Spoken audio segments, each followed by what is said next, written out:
Selanjutnya, mari kita sambut penampilan dari kelompok 4 kelas C2 Denpasar.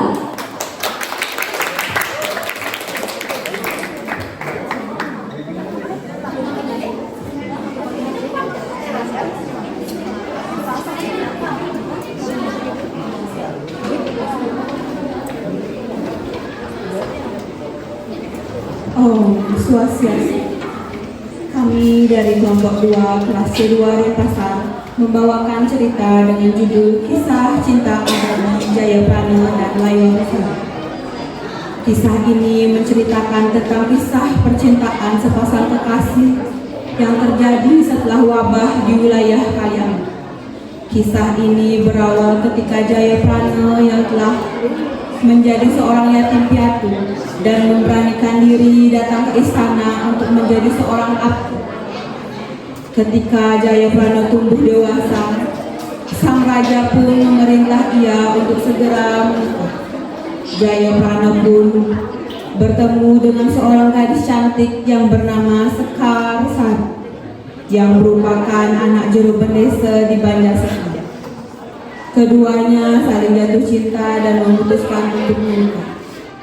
Namun, ketika hari pernikahan mereka tiba, Raja Kaliangat yang melihat kecantikan Sekar Sari pun terpikat dan jatuh hati pada Sekar Sari.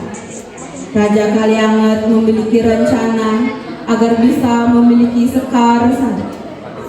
Apakah kisah cinta Jayaprana dan Sekar Sari akan berakhir bahagia atau malah sebaliknya? Mari kita saksikan pertunjukan drama Kisah Cinta Abadi Jayaprana dan Layang Sari. Selamat menyaksikan.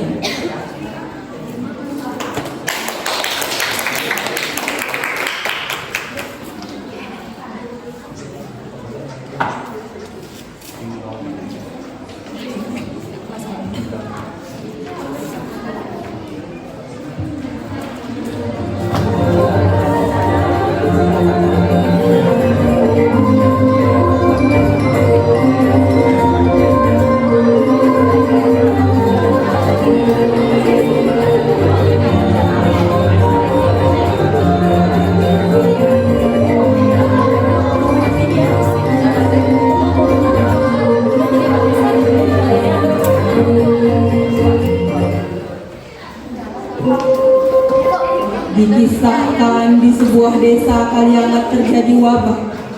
Wabah ini memakan banyak korban dan hanya menyisakan satu anak laki-laki yang bernama Jayaprana. Karena wabah ini, Jayaprana menjadi seorang yatim piatu. Akhirnya Jayaprana memberanikan diri datang ke istana untuk mengabdi kepada Raja Kaliangat dan tumbuh besar di istana.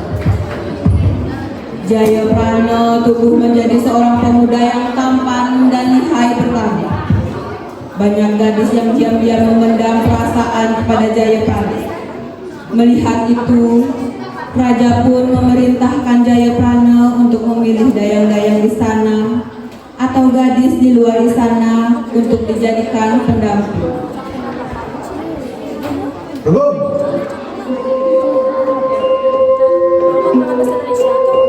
Panggil dia pada rumah.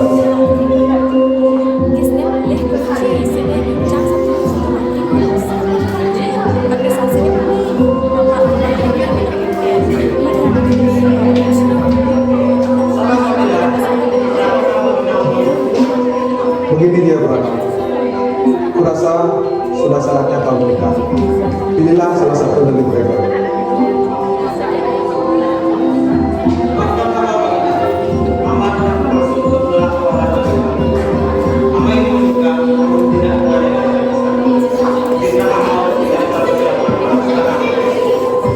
Baiklah, jika itu keinginanmu. Baik,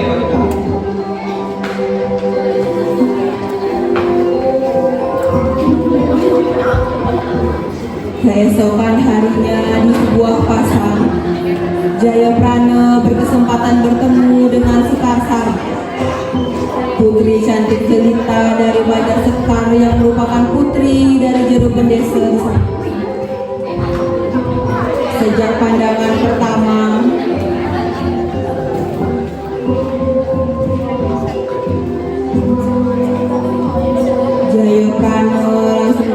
cinta kepada Sekarsari. Begitu pula Sekarsari. Ia pun terpesona dengan ketampanan dan kebaikan hati Jayaprana. Jayaprana menghampiri Sekarsari yang sedang berjualan buku.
Setelah berbelanja, Jayaprana pun kembali ke istana untuk menemui Raja Kalyang. Ia memberitahu Raja Kalyang bahwa ia telah menemukan calon istrinya.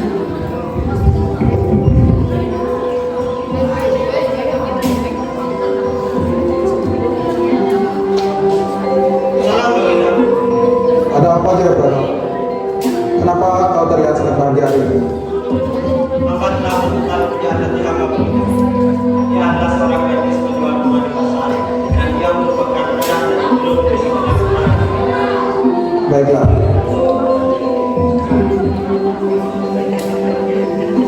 Berikan surat ini kepada Juru Beneso dengan sekarang. Baik, Raja.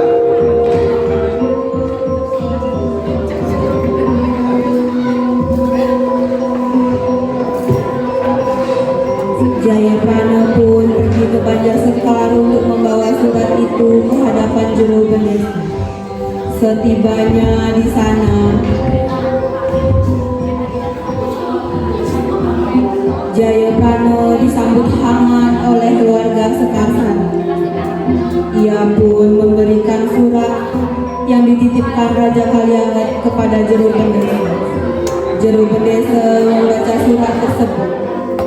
Juru Beneso akhirnya mengajak Jayaprana untuk membicarakan perihal yang ditulis pada pesan yang diberikan oleh Raja Kalyang.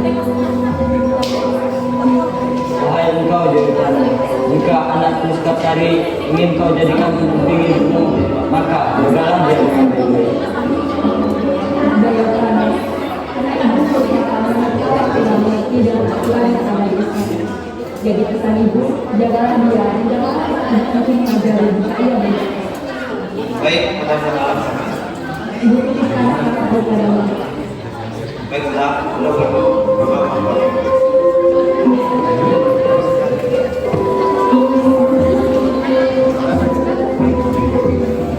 Seminggu kemudian, tibalah hari pernikahan Jayaprana dan Sekarsari. Kemudian datanglah rombongan Jayaprana dan Sekarsari di depan istana.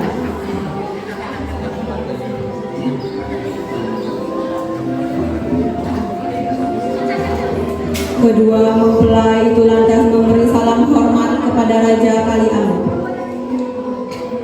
Raja terpesona dengan kecantikan Sekarsari hingga tak bisa berkata-kata. Salam hormat Bunda.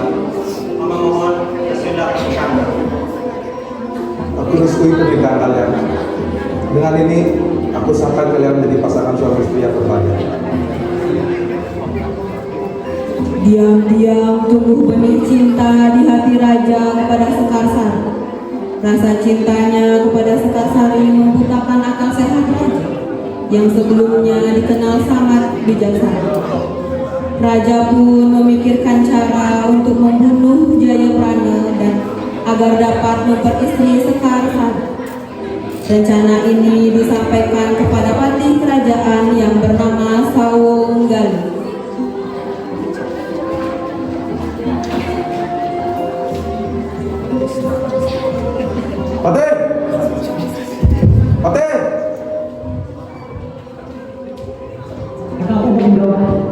Fatih, perintahkan Jaya Prano pergi ke hutan untuk memimpin rombongan berperang. Karena aku ingin membunuhnya agar aku bisa memperistri sekarang. Jangan banyak bicara. Laksanakan saja perintahku.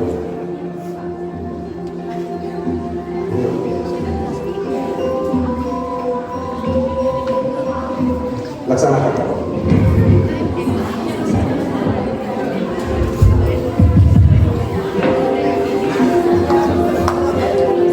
Setelah itu, Patih Sawunggaling menyampaikan titah raja kepada Jayaprana bahwa ia diperintahkan untuk memimpin rombongan bersama Patih Sawunggaling pergi ke hutan Teluk Tering.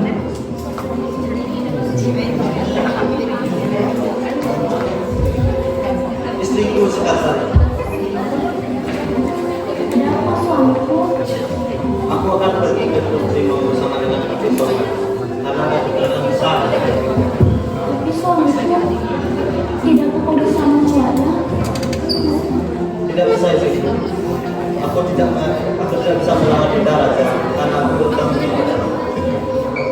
Kenapa suamiku? Aku berusaha mati. Baiklah.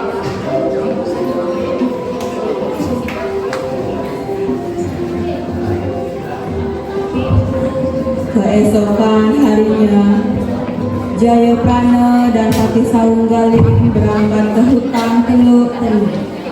Sesampainya di hutan, dengan berat hati Patih Sawunggaling menyerang Jayaprana. Namun ilmu Jayaprana lebih sakti dari Patih Sawunggaling hingga tak mampu mengalahkan Jayaprana. Di tengah kebingungannya, Jayaprana pun bertanya, apa alasan Patih Sawunggaling menyerangnya? Mengapa kau menyerangku seperti ini, Patih? Maafkan hamba Jayaprana, kematian Gusti itu dari raja.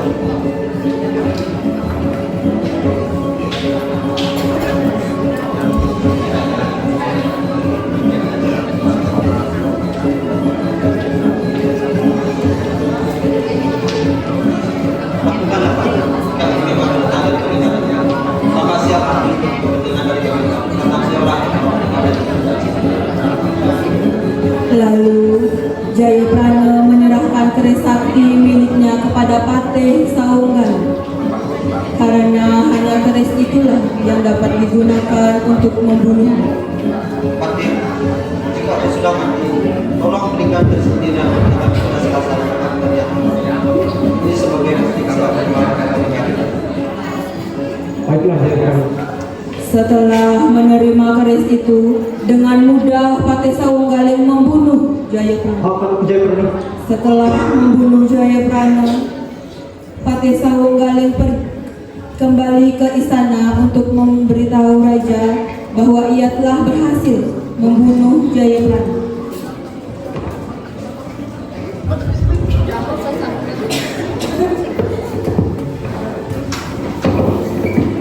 Izin Baginda, sama telah berhasil membunuh Jayaprana. Ini sebelum Jayaprana.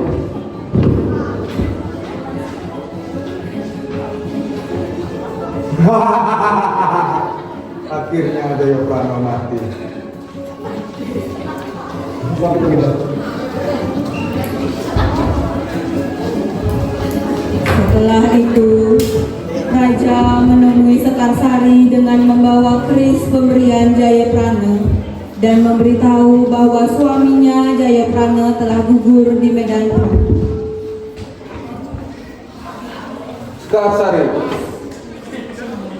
apakah kau sudah mendengar berita tentang kematian Jayaprana? Tidak, ini buruannya. Tidak. Ini adalah kenyataan dan aku akan segera memperistri. Tidak, tapi kau yang telah merencanakan semuanya. Sekarsari pun merebut keris yang ada di tangan raja dan berlari ke arah hutan Teluk Tering untuk menemui jasad suami. Setibanya di hutan, Sekarsari segera menghampiri jasad suaminya sembari menangis. Bangunlah suamiku. Jayaprana, bangunlah. Bangunlah suamiku. Bangunlah.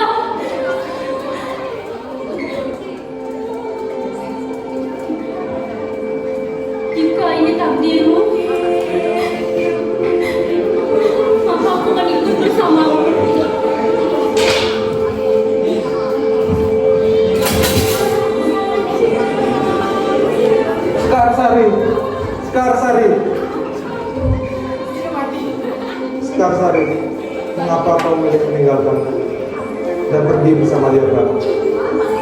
Sekarsari, Sekarsari, Darah yang keluar Sekarsari. dari tusukan tersebut mengeluarkan Sekarsari, bangun Sekarsari. oleh Sekarsari. itu masyarakat mengenal Sekarsari. Sekarsari dengan sebutan Layon Sari. Akhirnya kisah cinta Jayapana dan Layon berakhir tragis. Untuk mengenang kisah cinta Jayapana dan Layon Sari. Sekarsari, bangun Sekarsari. Sekarsari. Yang dipercayai oleh masyarakat Bali Sekarsari. sebagai tempat Bangun Sekarsari. istirahat bagi umat Hindu. Sekarsari, bangun Sekarsari.